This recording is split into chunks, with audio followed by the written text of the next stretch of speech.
मित्र हो, नमस्कार।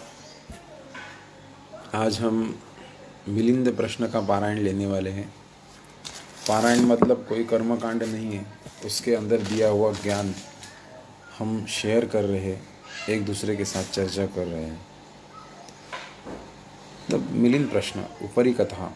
जैसे गंगा नदी समुद्र से जहाँ मिलती है, उसी तरह सागल नामक उत्तम नगर में राजा मिलिंद नागसेन के पास गया।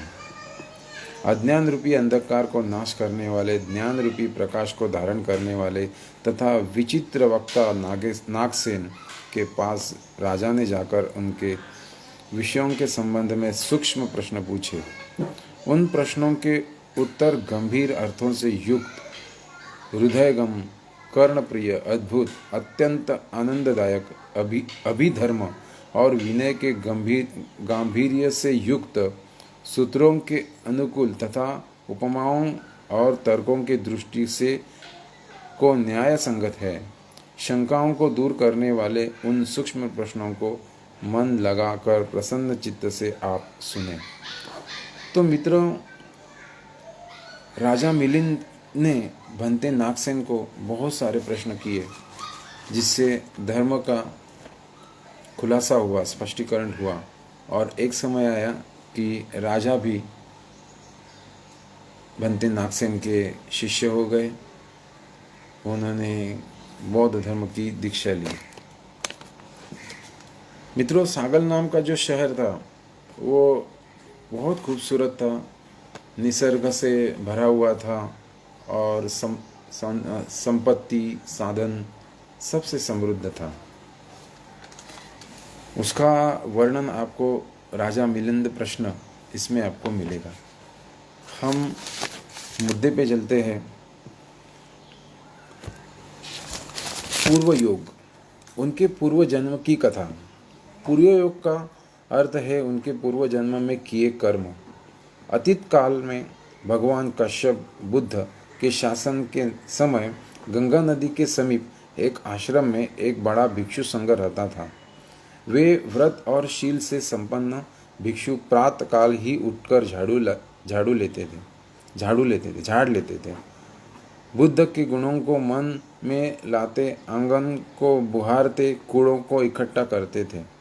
एक दिन एक भिक्षु ने किसी श्रामणेर से कहा, यहाँ आओ और इस कूड़े को फेंक दो। वह सुनते हुए भी अनसुनी करने लगा। दूसरी और तीसरी बार बुलाए जाने पर भी वह अनसुनी कर गया। इस पर उस भिक्षु ने, यह श्रामणेर बड़ा अविनीत है, ऐसा मन में विचार कर क्रुद्ध होकर उसे झाड़ू से मारा।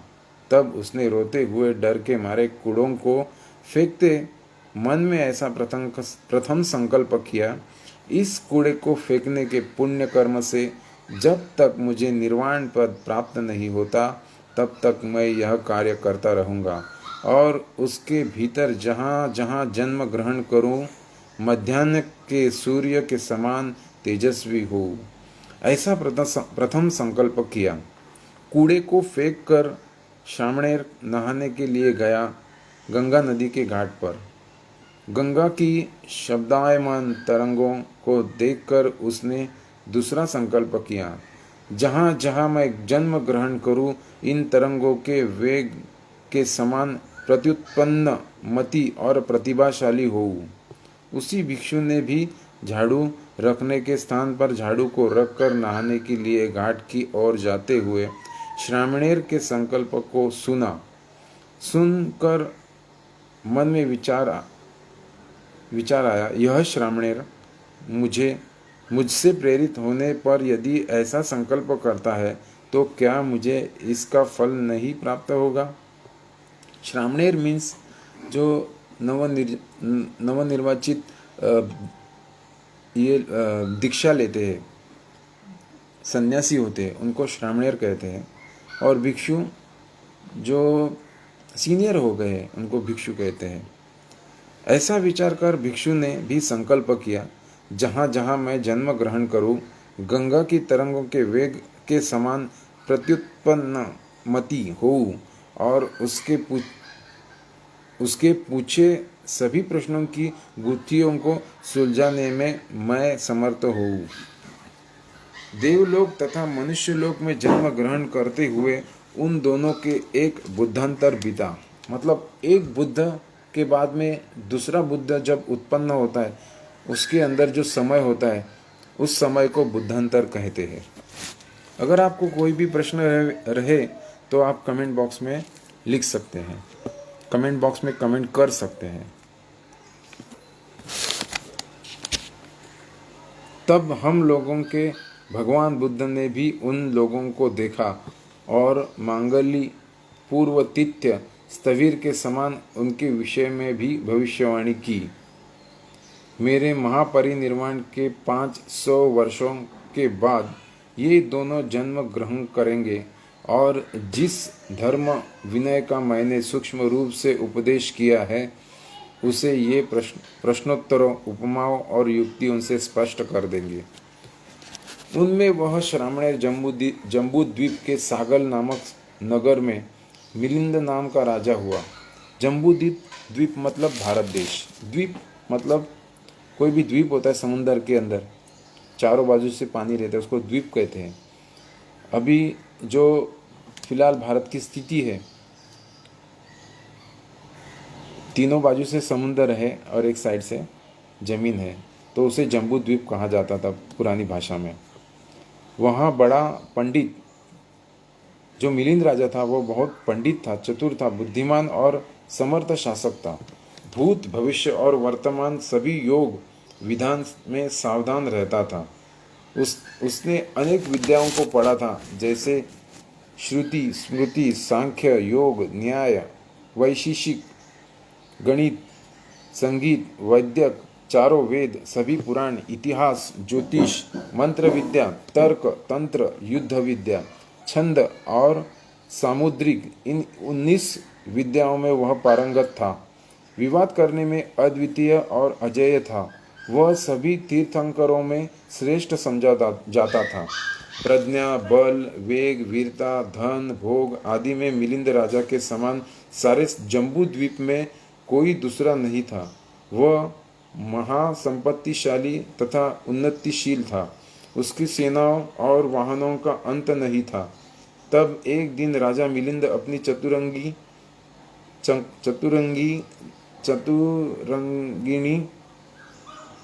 से अनंत सेना को देखने के विचार से नगर के बाहर गया। सेनाओं की गणना करने के बाद उस वादप्रिय राजा ने लोकायत और वितंडवादियों से तर्क करने की उत्सुकता से ऊपर सूर्य की ओर देखा और अपने अमात्यों को संबोधित किया। अभी बहुत दिन बाकी है, तब तक क्या करना चाहिए? क्या ऐसा कोई पंडित सम्यक संबुद्ध के सिद्धांतों को जानने वाला श्रवण ब्राह्मण या गणाचार्य है जिसके साथ मैं नगर में जाकर वार्तालाप करूं, मेरी शंकाओं को दूर कर सके? राजा के ऐसा कहने पर 500 यौवन ने उसे कहा, मतलब राजा की जो फौज थी यौवन, हाँ महाराज, ऐसे 6 पंडित हैं, पूरण कसप, मक्खली गोताल, निखंडी नाथ पुत्र, सज्जय वेलठी पुत्र, अजित केस कंबली और कुकुद कच्चान, वे संघनायक, गणनायक, गणाचार्य, प्रज्ञा और तीर्थंकर है। लोगों में उनका बड़ा सम्मान है। महाराज, आप उनके पास जाए और अपनी शंकाओं को दूर करें। अभी पूरण कसब के साथ राजा मिलिंद की भेंट होती है। उनको भी तरह तरह के प्रश्न पूछकर राजा खिन्न कर देता है। मक्खली गोसाल के साथ राजा मिलिंद की भेंट होती है, उनको भी ऐसे ही प्रश्न पूछता है। आयुष्मान,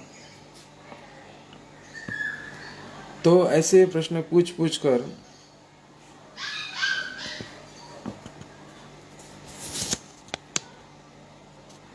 राजा पंडितों को या विचारवंतों को खिन्न कर देता था। उस समय सागल नगर 12 वर्षों से श्रमण ब्राह्मण या गृहस्थी पंडितों से खाली था। जहाँ राजा सुनता कि कोई श्रमण ब्राह्मण या गृहस्थ पंडित वास करता है, वहाँ तत्काल जाकर राजा उससे प्रश्न पूछता। वे राजा को प्रश्नोत्तर से संतुष्ट न कर सकने पर जहाँ तहाँ चले जाते थे। जो किसी दूसरी जगह नहीं जाते थे वे सभी चुप लगाए रहते थे। प्राय सभी भिक्षु हिमालय पर्वत पर चले गए थे। उस समय हिमालय पर्वत के रक्षित तल में कोटिशत अहंत वास करते थे। कोटिशत अहंत, अहंत मीन्स, अगर आप मेरे पुराने वीडियो देखेंगे तो भगवान बुद्ध ने दुख मुक्ति की जो अवस्था है, अंतिम अवस्था, जहाँ पे कोई भी दुख नहीं रहता, कोई भी विकार नहीं रहता, सारे दुख धुल जाते, विकार धुल जाते हैं और बड़ी सुख समाधान शांति मिल जाती है। ऐसी अवस्था कभी भी प्रकंपित नहीं होती, अचल नहीं होती, अस्थिर नहीं होती, अचल रहती है, उसको अरंत कहते हैं। तो दोस्तों, आयुष्मान अस्सगुप्त का भिक्षु संघ को बुलाना। तब आयुष्मान अस्सगुप्त ने अपनी दैवी श्रवण शक्ति से राजा मिलिंद की बातों को सुना। सुनकर उन्होंने युगंधर नामक पर्वत पर भिक्षु संघ की एक बैठक की और भिक्षुओं से पूछा, आउस, क्या कोई भिक्षु ऐसा समर्थ है जो राजा मिलिंद के साथ बातचीत करके उसकी शंकाओं को दूर कर सके? ऐसा पूछे जाने पर वे कोटिशत अरंत चुप रहे। दूसरी बात तीसरी बार भी पूछने जाने पर वे चुप ही रहे। तब आयुष्मान अस्सगुप्त ने भिक्षु संघ से कहा, आउस, तावंतीस भवन में वैजयंती से पूर्व की ओर केतुमती नामक एक विमान है। वहाँ महासेन नामक एक देवपुत्र रहता है। वह राजा मिलिंद के साथ बातचीत करने तथा उसकी शंकाओं को दूर करने में समर्थ है। महासेन देवपुत्र से मनुष्य लोक में आने की याचना होती है। तब कोटिशत अहंत युगंधर पर्वत के ऊपर अंतर्धान हो 30 भवन में प्रकट हुए। देवाधिपति शक्र ने उन भिक्षुओं को दूर ही से आते देखा। देखकर आयुष्मान अस्सगुप्त के निकट गया और कुशल समाचार पूछकर एक और खड़ा हो गया। एक और खड़े हो देवाधिपति शक्र ने आयुष्मान अस्सगुप्त से कहा, भंते अस्सगुप्त, महान सत्पुरुषों के संग का किस कारण आगमन हुआ है? मैं संघ सेवा करने के लिए तैयार हूँ। संघ को किसी चीज की आवश्यकता है, मैं क्या सेवा करूँ? तब संघ नायक अस्सगुप्त ने देवाधिपति शक्र से कहा, महाराज, जम्बू द्वीप के सागल नामक नगर में मिलिंद नाम का राजा वाद विवाद करने में अद्वितीय और अपराजेय है। वह सभी तीर्थंकरों में श्रेष्ठ समझा जाता है। वह भिक्षु संघ के पास जाकर मिथ्या दृष्टि विषयक प्रश्नों को पूछकर उन्हें तंग करता है। तब शक्र ने कहा, भंते, राजा मिलिंद यहीं से उतरकर मनुष्य लोक में उत्पन्न हुआ है। और भंते, केतुमती विमान में महासेन नामक का एक देवपुत्र वास करता है, जो उस मिलिंद राजा के साथ बातचीत करके सभी शंकाओं को दूर करने में समर्थ है। उसी देवपुत्र से हम लोग मनुष्य लोक में जन्म ग्रहण करने की प्रार्थना करें। तब देवाधिपति शक्र भिक्षु संघ का से आगे करके केतुमती विमान में गया। वहां महासेन देवपुत्र को आलिंगन करके बोला, माइस, भिक्षु संघ आपसे मनुष्य लोक में उत्पन्न होने की प्रार्थना करता है। नहीं बनते। अभी ये जो महासेन देवपुत्र था, उन्होंने उत्तर दिया, नहीं बनते, मुझे मनुष्य लोक से कोई काम नहीं। काम काज के झंझटों से मनुष्य जीवन में चैन नहीं है। भंते, मैं देवलोक ही में क्रमशः ऊपर जन्म ग्रहण करते हुए मुक्त हो जाऊंगा। दूसरी और तीसरी बार भी शक्र के प्रार्थना करने पर महासेन देवपुत्र ने यही कहा, नहीं बनते। तब आयुष्मान अस्सगुप्त बोले, मारिस, देवताओं के सहित इस सारे लोक में खोजने पर भी आपका छोड़ कोई दूसरा दृष्टि में नहीं आता।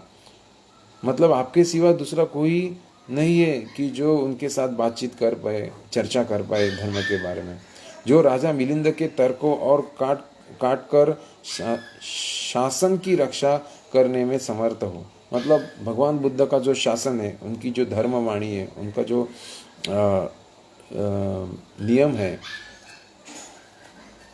उनका जो धर्म है उसका पालन करने में, उसके बारे में चर्चा करने में समर्थ नहीं है आपके सिवा, और उसके उस धर्म की रक्षा आपके जरिए हो सकती है जो आप समर्थ हो।